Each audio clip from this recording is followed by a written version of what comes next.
O youtuber e agora Humbler, Bruno IB, mais conhecido pela galera como Monark, entrou na justiça para obrigar o Google a devolver a monetização para o seu canal lá no YouTube. E a justiça já deu a sua resposta.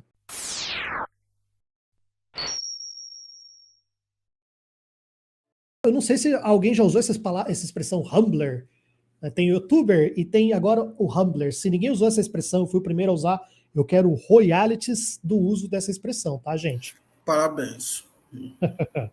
Bom, só para lembrar, quem não lembra, o YouTube suspendeu a monetização do canal do Monark e do Flow. O do Flow, se eu não me engano, depois foi reativado, né? Ele saiu, acabou deixando o programa e tal. A plataforma diz que a suspensão ocorreu porque ele feriu as diretrizes da plataforma. Isso foi naquela época em que ele defendeu a existência de um partido nazista no Brasil. Então o YouTube suspendeu a monetização do canal de Monark, apresentador que foi desligado do podcast Flow por defender a existência de um partido nazi no Brasil. Segundo o comunicado da plataforma, o canal Flow também foi suspenso do programa de parcerias. Nossas políticas de monetização de canais e o Código de Responsabilidade dos Criadores estabelecem que não é permitido comportamento ofensivo que coloque em risco a segurança e o bem-estar da comunidade no YouTube, formada por espectadores, criadores e anunciantes. E ó, anunciantes aqui é o que mais pesa, tá, gente? Não pensem que o YouTube está preocupado com o que vocês estão vendo, não. A violação dessas políticas podem fazer com que o canal seja suspenso do programa de parcerias do YouTube e, consequentemente, ser desmonetizado. Dessas formas, os canais Flow, Podcast e Monark foram suspensos do programa.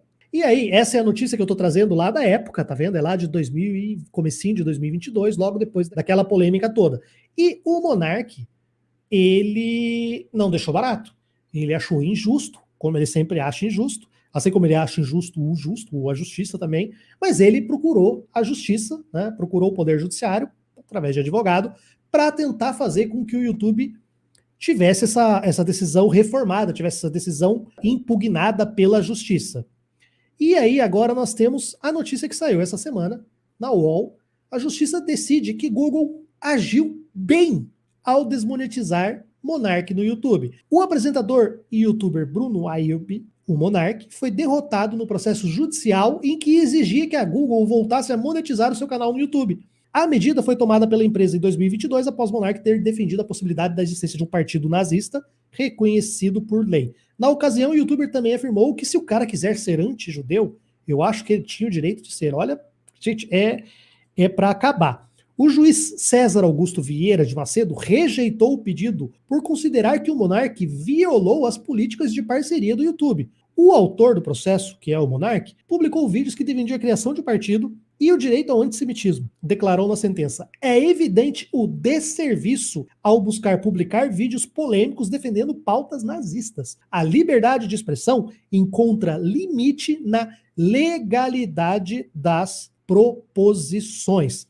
E aí, só para que é uma coisa que talvez quem já nos acompanha, já viu em live, já viu eu falar várias vezes essas coisas, mas às vezes nem todo mundo já viu, a gente precisa dizer que não existem direitos absolutos dentro do ordenamento jurídico brasileiro. Nós temos o direito de ir e vir, nós temos o direito de ir e vir, mas o direito de ir e vir não autoriza eu a entrar na sua casa sem a sua autorização. Eu não posso simplesmente, porque na Constituição fala que eu tenho o direito de ir e vir, querer entrar na sua casa.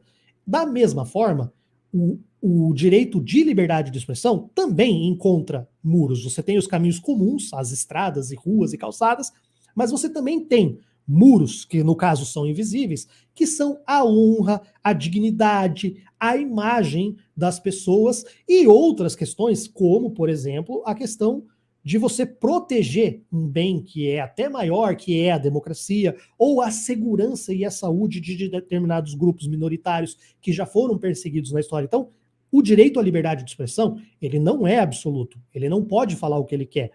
E quando você, por exemplo, comete ilegalidades, quando você comete abusos de um direito, se eu, no meu ir e vir, invadir a casa de alguém, eu vou ser condenado a deixar aquela casa, ou eu vou eventualmente responder por um crime de invasão de propriedade.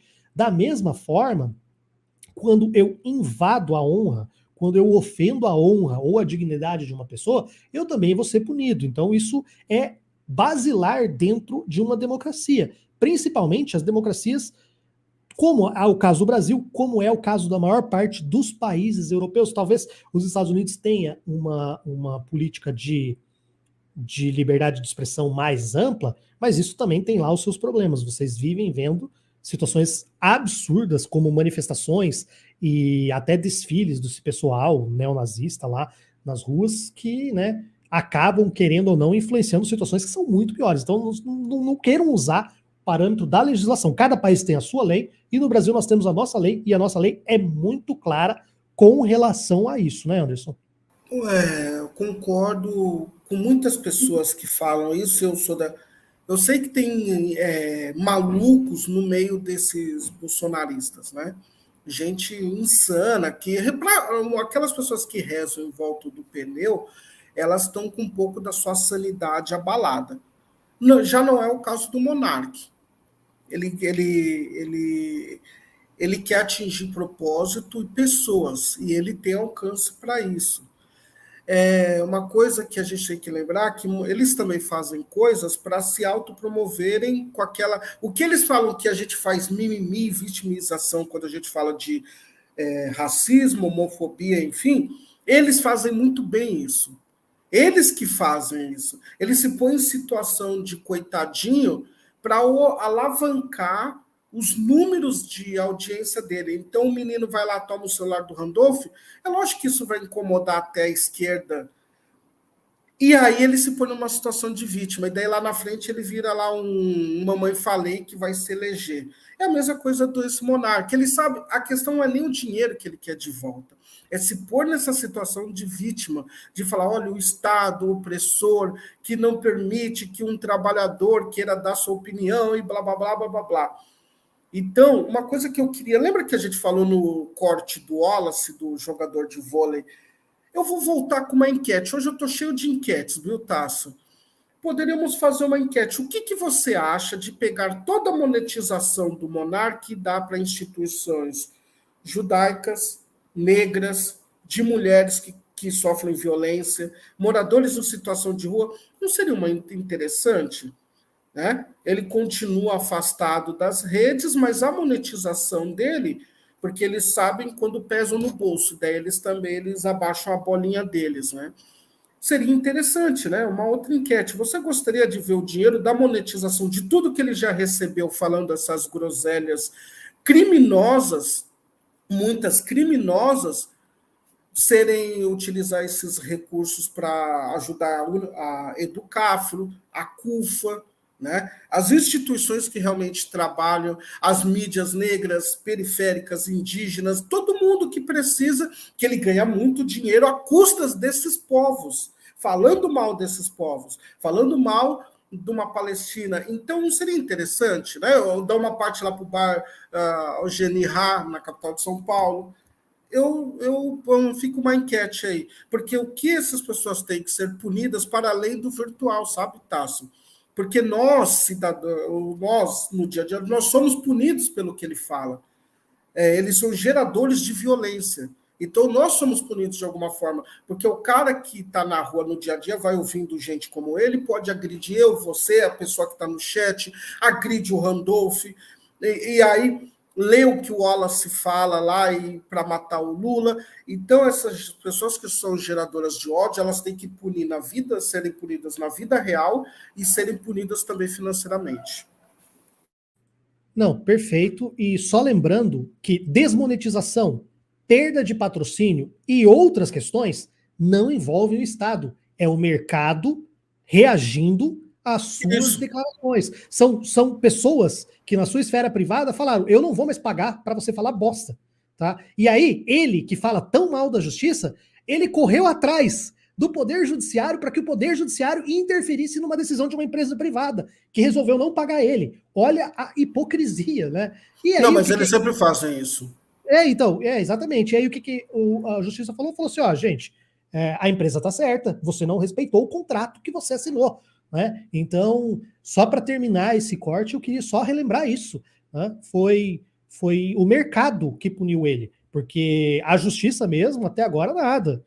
Ele está andando sempre ali naquela fronteira de cometer uma ilegalidade ou não, mas ele não teve restrição de liberdade, ele não teve que ir em processo judicial se defender para não ser preso. O que está acontecendo com ele é simplesmente outras pessoas, outras empresas que não querem mais contratar ou não querem mais estar sentados na mesa de alguém que defende a existência de um partido fascista. Porra, é básico. Só para. Isso tudo que você falou é perfeito. Só para lembrar, eles falam de Estado mínimo, mas quando a multinacional do pai quebra, eles querem o Estado. Eles quebram o STF, aí quando são presos, querem direitos humanos e tem até quem pediu defensoria pública. Ele quebra o Estado e pede para o Estado defendê-lo. E agora ele está numa empresa privada que ele defende, né, o direito à empresa privada, ele é contra tudo que é público, mas quando essa empresa privada tira a monetização dele, ele corre na justiça contra a empresa privada que ele defende, para entender com quem, né, qual é como que pensa esse pessoal. Isso é importantíssimo também. E para fechar mesmo, eu não posso. Eu queria falar que a Eloneide falou que, como diz a vovó dela, um beijo na vovó dela, se for viva, ou se não for, fica aqui. Como diz a minha avó, a dona Justa é cega, mas às vezes acerta na mosca. É isso, acertou na mosca essa. Muito bom.